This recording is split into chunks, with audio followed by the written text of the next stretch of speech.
माळशिरसला आपण आमदार दिला, पंढरपूर मंगळवेढ्यात सुद्धा आदरणीय दादांना मानणाऱ्या कार्यकर्त्यांनी पोटनिवडणुकीत आमदार निवडून दिला.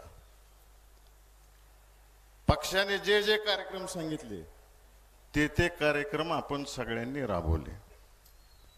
हे सगळं करत असताना मला आवर्जून सांगायचं आहे की दादांनी खासदार असताना खासदार निधी काय असतो हे प्रत्येक गावाला ओळख करून दिली. इथं जमलेल्या सगळ्यांनी सांगा, तुमच्या गावात एक ना एक काम तर आहे दादांचं. विरोधी पक्षात राहून त्या विभागाच्या मंत्र्यांकडून कसं काम करून घ्यायचं हे मोठे दादांनी गडकरी साहेबांकडून करून दाखवलं. आज दोन्ही पालखी मार्ग, साताऱ्यावरून जाणारा पंढरपूरला रस्ता, साताऱ्यावरून जाणारा लातूरचा रस्ता, सगळे सिमेंट रस्ते पालखी मार्ग, नॅशनल मार्ग कुणाच्या काळात मंजूर झाले? मोठे दादा जेव्हा खासदार होते गडकरी साहेबांना पत्र दिलं. आज 6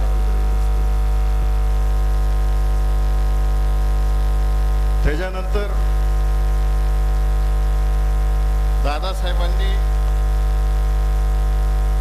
सरकार मर्शींच्या जयंतीला, शतक महोत्सवी जयंतीला विजयसिंह मोहिते पाटील क्रीडा संकुलावरती आदरणीय रणजितदादांनी ब्रिटिश काळापासून प्रलंबित असलेली लोणंद पंढरपूर रेल्वेची मागणी केली. रणजितदादा ज्यावेळेस राज्यसभेचे खासदार होते, राज्यसभेच्या कामकाजात ममता बॅनर्जी त्या काळच्या रेल्वे मंत्री होत्या, त्यावेळेस मागणी केली होती. त्यानंतर मोठे दादांनी पाठपुरावा केला आणि रणजितदादांनी केला. साहेब योगायोगाने त्यावेळेस सरकार मर्शींच्या जयंतीला आचारसंहिता लागू झाली, म्हणून सुरेश प्रभू साहेबांनी त्यावेळेस घोषणा केली नाही. परंतु त्या भाषणात सांगितलं त्यांनी की आम्ही ह्याचा नक्कीच विचार करू. आणि बजेट होतं नंतर, आणि बजेटमध्ये शेवटचं रेल्वे बजेट होतं, त्यानंतर एकंदरीत बजेट सुरू झालं केंद्रामध्ये. त्या बजेटमध्ये सुरेश प्रभू साहेबांनी 1000 कोटीची तरतूद केली आणि 100 कोटीची टोकन अमाऊंट दिली. आज एक महाशय आपल्या मतदारसंघात सगळीकडे बोलत सुटलाय, मी वर्षाला 1,00,000 कोटी आणले, तासाला वर्षाला 1,00,000 कोटी आणले, तासाला 1000 कोटी आणले, असं बोलत सुटलाय. दिसले का रे बाबांना तुम्हाला हे कुठं आले, काय कामं झाले? तिकडे दिसलंय कोणाला? अहो ह्याला काय काम करायचे हे सुद्धा माहित नाही. रणजितदादांनी मला सांगितलं, अरे भैया अपंग लोकांसाठी आणि वयस्कर माणसांसाठी एक स्कीम आहे, ती राबवली पाहिजे आपल्या मतदारसंघात.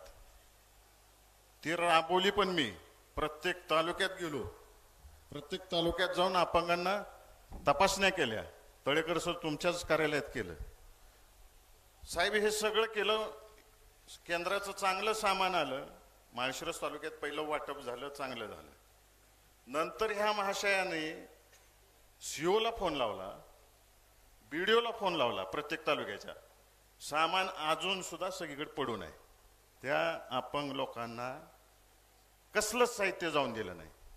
त्या स्थानिक आमदारांनी, आता सगळेच विरोधी आमदार आहेत, त्या सगळ्या आमदारांनी सांगितलं की एक सुद्धा साहित्य वाटायचं नाही. साहित्य वाटायचं झालं तर आमच्या हस्ते वाटायचं. सगळ्यात शेवटी मी त्या सगळ्या अधिकाऱ्यांना फोन लावला, आमच्या हस्ते नाही झालं चालेल, कुणासाठी आले? ते गोरगरिबासाठी आले, ते द्या. अजूनपर्यंत वाटत नाही, गोडाऊन मध्ये पडून आहे सगळं साहित्य. आणि 1,00,000 कोटी कुठे गेले मला हे समजत नाही.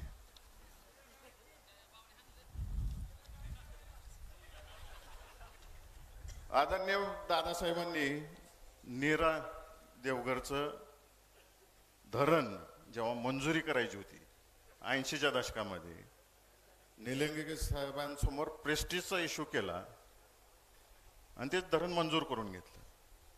नंतरच्या काळात रामराजे साहेबांनी सुद्धा त्यात योगदान दिलं. आणि आपल्या सगळ्यांना माहिती आहे की विदर्भाचा जेव्हा अनुशेष निघाला तेव्हा पश्चिम महाराष्ट्रातल्या सगळ्याच योजनांवरती राज्यपालांनी बंदी घातली. आता तिकडचा अनुशेष दूर झाला.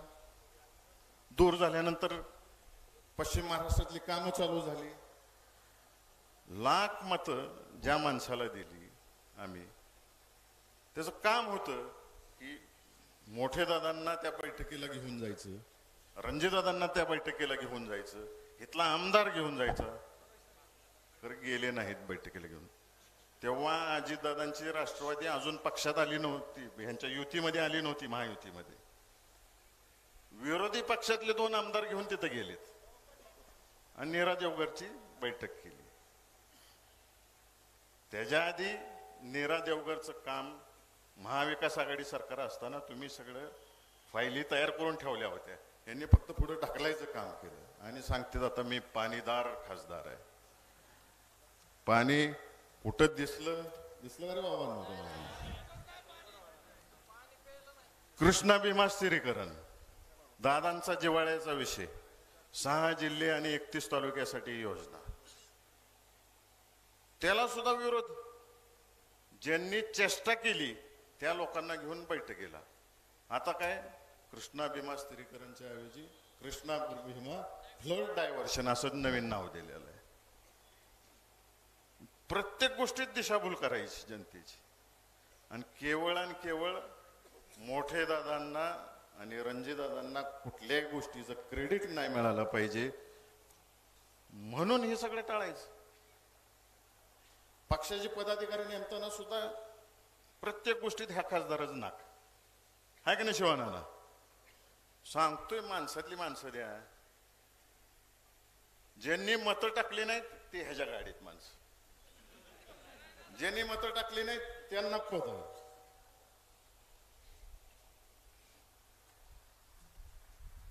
दिवाळीच्या पाडव्याला मी इच्छा व्यक्त केली मला खासदार की पदासाठी मी इच्छुक आहे म्हणून. आणि मी फिरत राहिलो सगळ्या मतदारसंघामध्ये. 13 मार्च का काय तर त्याच्या आसपास यांची उमेदवारी जाहीर झाली. मग म्हणलं आता घरी बसू, काय गरज नाही, पुढच्या वेळेस कधी.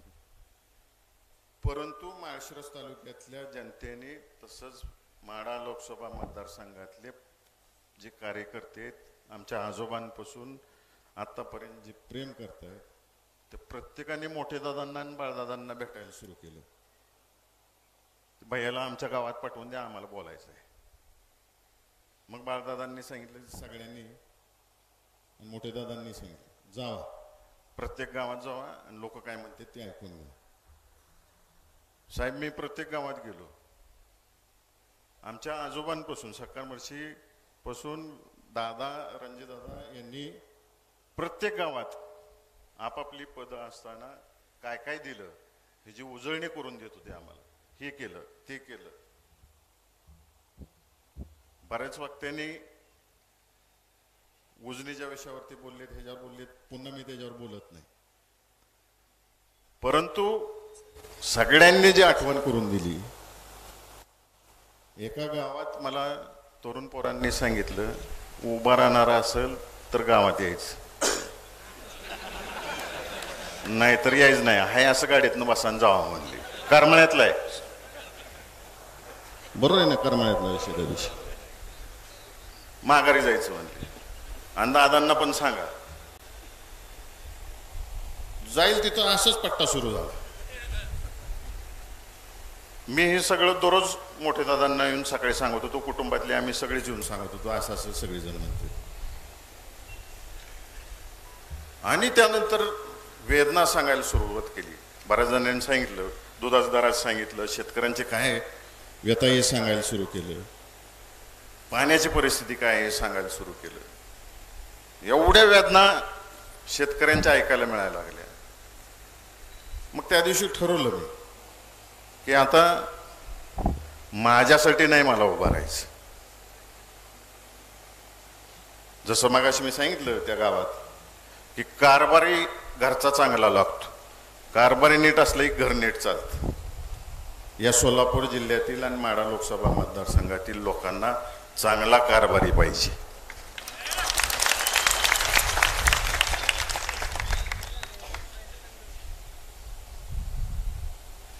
आणि चांगला कारभार करण्याच्या दृष्टिकोनातून साकार मर्शींनी पण शिकवण दिली आणि मोठे दादांनी पण दिलेली आहे आम्हाला. जनतेची कामं कशी करायची आणि वेळ कसा द्यायचा.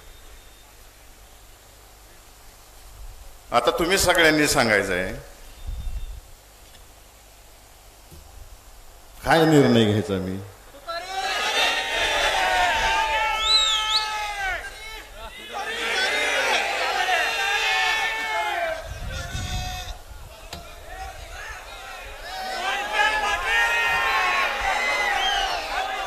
तुमच्या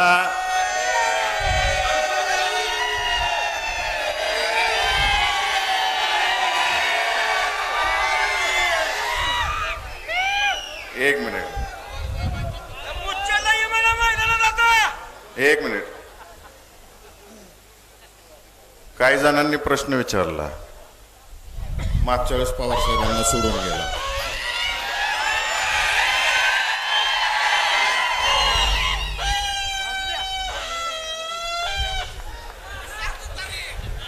मागच्या वेळेस पवार साहेबांना तुम्ही सोडून गेला असा प्रश्न विचारला. त्याचं उत्तर मी द्यायची गरज नाही. 60-65 वर्षामध्ये पवार साहेबांनी आणि दादांनी एकामेकाची दोस्ती आणि ऋणानुबंध काय जपलेत हे तुम्हाला सगळ्यांना माहिती आहे. आणि मेहबूबबाईंनी का दुरावा झाला मी सांगण्यापेक्षा मेहबूबबाईंनी मागाशी सांगून टाकलेला आहे. त्यामुळं आता तो प्रश्न कुणी विचारायच्या भानगडीत अजिबात पडू नका. आणि दुपारी दोस्ताना सगळ्या राज्याने बघितलेला आहे. साहेबांचा आणि दादांचा आणि सुशीलकुमार शिंदे साहेबांचा. आता अधिक बोलत नाही कारण का आपल्याला साहेबांचं ऐकायचं आणि तुम्ही बराच वेळ बसलेला आहे. आपण 16 तारखेला पुन्हा एकदा भेटणार आहे. फक्त एका माणसाला मला आज उत्तर द्यायचं आहे. एका माणसाला आपण त्याला निवडून दिला आहेत ना.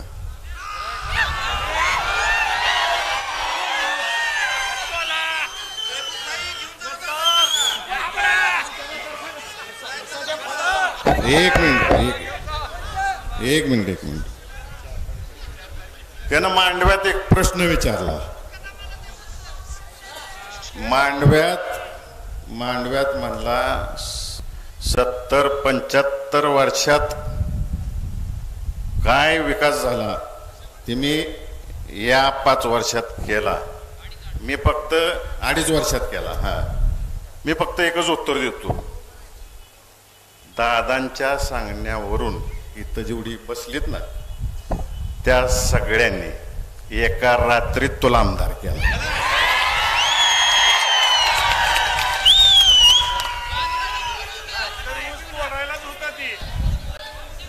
आणि तुला एका रात्रीत तुझं पार्सल माघारी पेडला पाठवायचे आमचं.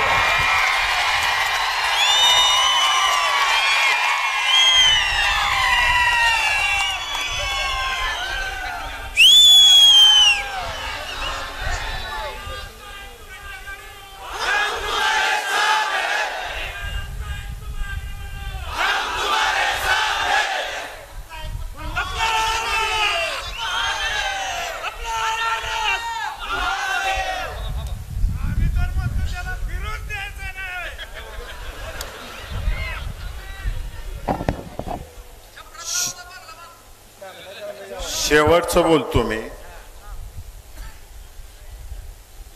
तुम्ही जे कुटुंबावरती 3 पिढ्या प्रेम करताय, साकार मर्शी, आदरणीय मोठे दादा, यांच्या विचाराला, यांच्या संस्काराला एवढा सुद्धा तडा जाऊन देणार नाही. एवढंच सांगतो तुम्हाला.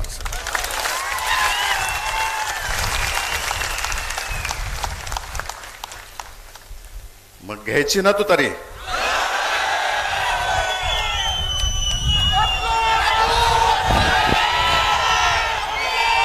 आपल्या सगळ्यांच्या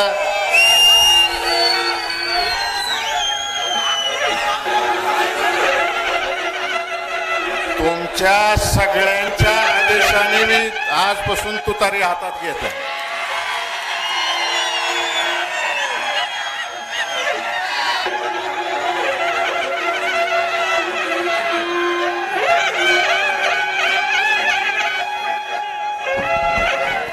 राष्ट्रवादी काँग्रेस पक्षामध्ये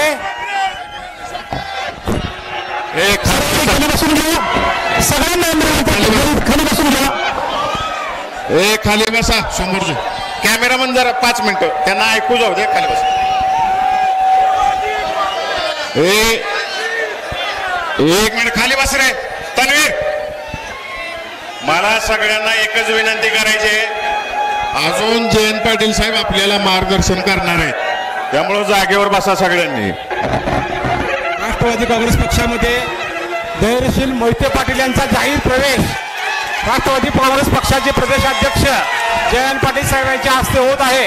राष्ट्रवादी काँग्रेस पक्ष शरदचंद्रजी पवार साहेब या पक्षामध्ये धैर्यशील मोहिते पाटील साहेबांचं सहर्ष स्वागत. त्याचबरोबर